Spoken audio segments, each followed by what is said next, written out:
যুক্তরাষ্ট্র জুড়ে সরকারি কার্যক্রম স্থবির হয়ে থাকলেও নাসা চুপি চুপি শুরু করতে যাচ্ছে এক দুঃসাহসিক অভিযান। সংস্থাটি পাঠাচ্ছে দুটি রোবোটিক মহাকাশযান, যাদের গন্তব্য মঙ্গলে।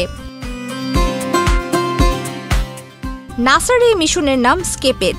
এবারই প্রথমবারের মতো নাসা মঙ্গলগামী মহাকাশযান পাঠাতে যাচ্ছে এমন এক পথে যা প্রচলিত জ্বালানি সাশ্রয়ী কক্ষপথ নয়।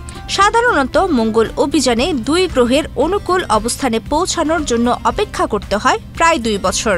তবে এবারের যাত্রায় মহাকাশযান দুটি প্রথমে পৃথিবী ও সূর্যের মাঝের এক স্থিতিশীল বিন্দুতে গিয়ে 1 বছর ঘুরবে, পরে আবার পৃথিবীর কাছে ফিরে এসে মঙ্গলের পথে যাবে।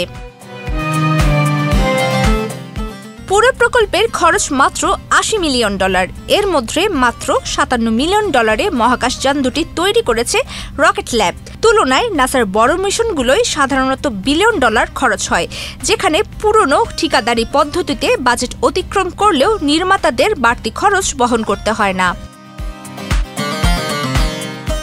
পদ্মা সেতু, মেট্রো রেল এবং এলিভেটেড এক্সপ্রেসওয়ে নির্মাণের গর্বিত অংশীদার বসুন্ধরা সিমেন্ট। মিশনের মূল লক্ষ্য হল সূর্যের বিকিরণ কিভাবে মঙ্গলের বায়ুমণ্ডলকে সরিয়ে দেয় তা বোঝা। বিজ্ঞানীদের মতে এক সময় মঙ্গলের ঘন বায়ুমণ্ডল ছিল, যেখানে হয়তো কোনো জীবও টিকে থাকতে পারত। তবে কোটি কোটি বছরে গ্রহটির আবহাওয়া বদলে গেছে খুব দ্রুত। এখানে নদী, হ্রদ বিলীন, এখন কেবল শুষ্ক মরুভূমি। তবে সেই বায়ুমণ্ডল কোথায় হারিয়ে গেল সেটাই অজানা। স্কেপেট হল নাসার প্রথম গ্রহাণুকেন্দ্রিক মিশন, যা ইউসি বার্কলির নেতৃত্বে পরিচালিত হচ্ছে। বিশ্ববিদ্যালয়টি তৈরি করেছে বৈজ্ঞানিক যন্ত্রপাতি এবং সেখান থেকে নিয়ন্ত্রণ করা যাবে মহাকাশযান দুটি।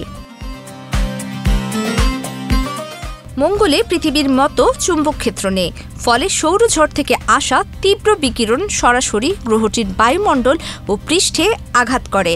এই বিকিরণ ভবিষ্যতের মহাকাশচারীর জন্য বিপজ্জনক হতে পারে।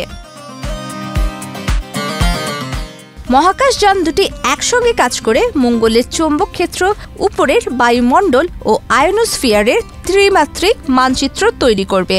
এতে বিজ্ঞানীরা সৌরঝড়ের সময় মঙ্গলের প্রতিক্রিয়া বাস্তব সময়ে পর্যবেক্ষণ করতে পারবেন।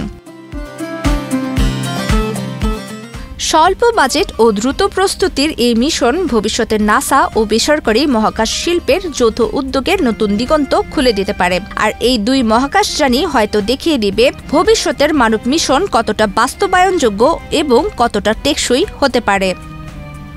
প্রমিতি কিবরিয়া ইসলাম, বাংলাদেশ প্রতিদিন।